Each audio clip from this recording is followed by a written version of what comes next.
आता आपल्या विट्यात सुरू झाले तरुण तरुणी आणि लहान मुलांसाठी मनोरंजनाची पर्वणी. याबरोबरच साऊथ इंडियन पद्धतीचा लज्जतदार चविष्ट नाश्ताही. हे सर्व भेटणार आता एकाच छताखाली. चला तर मग आजच भेट द्या G² कॅफे विटा येथे. गेमिंग बरोबर आनंद घ्या चविष्ट असणाऱ्या नाश्त्याचा. सर्व अद्यावत आणि नवीन गेमचे एकमेव ठिकाण. चला त्वरा करा आणि भेट द्या आपल्या कुटुंबियांसोबत G² कॅफे विट्याला. आमचा पत्ता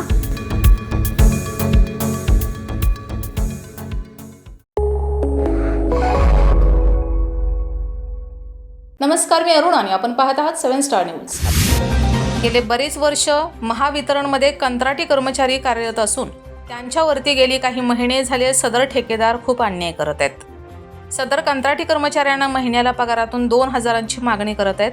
तसेच या कर्मचाऱ्यांना कामावरून काढून टाकायचं आणि कामावरती घ्यायला पुन्हा 50,000 रुपयांची मागणी करायची. पैसे नाही दिले तर कामावरती न जाण्याची धमकी द्यायची. असा प्रकार कोल्हापूर विद्युत अप्रांटिस एजन्सीने केलाय. त्यामुळे कंत्राटी कर्मचाऱ्यांच्या वरती भीतीचे वातावरण निर्माण झाले. काही कर्मचाऱ्यांचे पगार ऐन दिवाळीच्या तोंडावर 4-4 महिने दिलेले नाहीयेत. अशा पद्धतीचा फार मोठ्या प्रमाणात कर्मचाऱ्यांना त्रास देणं चालू आहे. जर इथून पुढच्या काळात या कामकाजात सुधारणा झाली नाही तर तीव्र स्वरूपात आंदोलन करणार असल्याचे महावितरण संघर्ष समितीचे अध्यक्ष श्रीदास होनमाने यांनी सांगितले. नमस्कार, मी श्रीदास विलास होनमाने, महावितरण संघर्ष समितीच्या माध्यमातून आज एक अत्यंत महत्त्वाचा व कंत्राटी कर्मचाऱ्यांचा जिव्हाळ्याचा व अस्तित्वाचा प्रश्न घेऊन आज आपल्यासमोर येत आहे.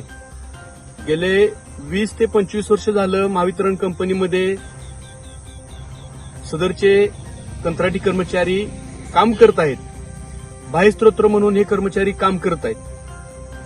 बऱ्याच वर्षात बरेच ठेकेदार, बरेच एजन्सी येऊन गेल्या, पण या एजन्सीनी किंवा ठेकेदारांनी कुठल्याही कंत्राटी कर्मचाऱ्यांना दमवायचा प्रकार केला नाही. त्यांनी या कर्मचाऱ्यांना बरोबर घेऊन महावितरणला सेवा देण्याचं काम केलं.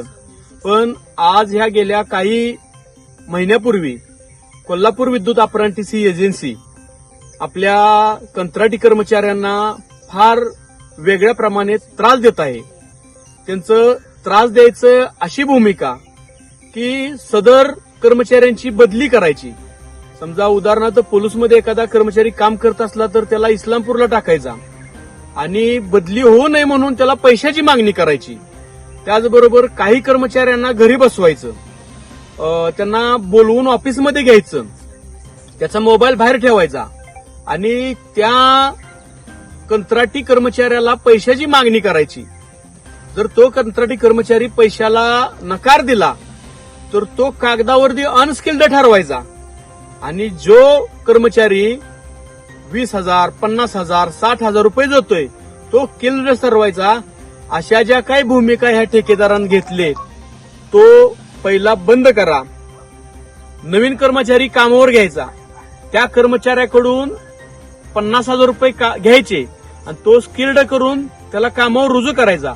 अरे, ज्या कर्मचाऱ्यांनी उभे आयुष्य महावितरणसाठी घालवलं, 20-20, 25-25 वर्ष तो कंत्राटी कर्मचारी महावितरणसाठी सेवा दिलाय, तो 25 वर्षात स्किल्ड झाला नाही का?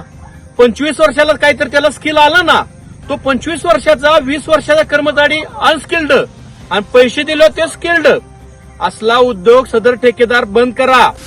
तुमच्या अवलादी काढायला लागतील. मला योग्य वेळी त्याचा योग्य निर्णय घ्यायला लागल. गेले बरेच वर्ष झालं हा जो तुमचा अन्याय चालू आहे तो अन्याय आम्ही सहन केलाय. महावितरण संघर्ष समितीच्या माध्यमातून तुम्हाला आज समज आणि ताकीद देतो. आणि काय अधिकारी या कंत्राटी कर्मचाऱ्यांच्या बाजूने उभा राहिले तर त्याला वरिष्ठ अधिकाऱ्यांच्याकडून, काय पुढाऱ्यांच्याकडून धमकीचे फोन करताय तुम्ही. सदर ठेकेदार, तुला मी ताकीद देतो, असला उद्योग बंद करा आणि योग्य वेळी तुला तुझी जागा दाखवून देईन. ह्या भाषेत मी तुला योग्य वेळी सांगतो. आणि ज्या अधिकाऱ्यांच्या जीवावरती तुम्ही उड्या मारताय त्या अधिकाऱ्याला सुद्धा माझं हे सांगणं आहे.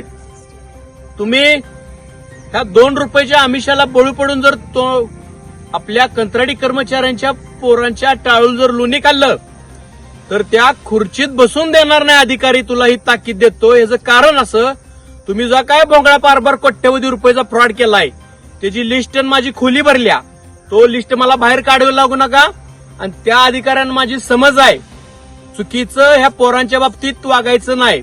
तुम्ही काय भोंगळा कारभार केलाय, ग्राहकाला फसवलंय, जनतेला फसवलंय किंवा महावितरणमध्ये काय फ्रॉड केलाय ह्याचं मी तुमच्या मुळात शिरणार नाही.